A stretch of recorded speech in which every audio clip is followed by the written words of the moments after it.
PP chairman Bilawal Bhutto Zardari Sindh के मुख़्तलिफ़ शहरनि के 5 ॾींहंनि के दौरे के सिलसिले में अॼु मंझंदि जो ज़िले कश्मीर के दौरे ते पहुची रहियो आहे।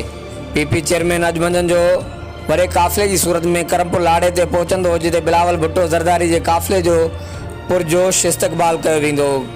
पीपी चेयरमैन के इस्तक़बाल लाइ पीपी करमपुर के अॻवाननि ऐं कारकुननि इस्तक़बाल जो तैयारियूं करे वरितियूं। करमपुर लाड़े के पार्टी के रंग बिरंगी झंडन कायदीन के पिना फ्लैक्स वारी तस्वीरन से सिंगारियो है।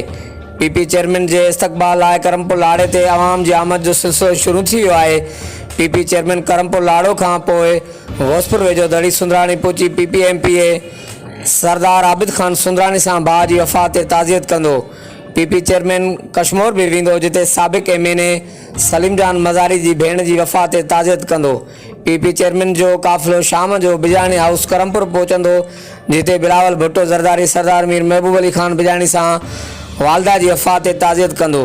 पीपी चेयरमैन के आमद के मौके ते ज़िले कश्मीर पुलिस पारां ज़िले की सिक्योरिटी जा इंतहाई सख्त इक़दाम किया विया आहिनि। हर वक़्तु आगाह लाइ ॾिसंदा रहो JTN वेब न्यूज़।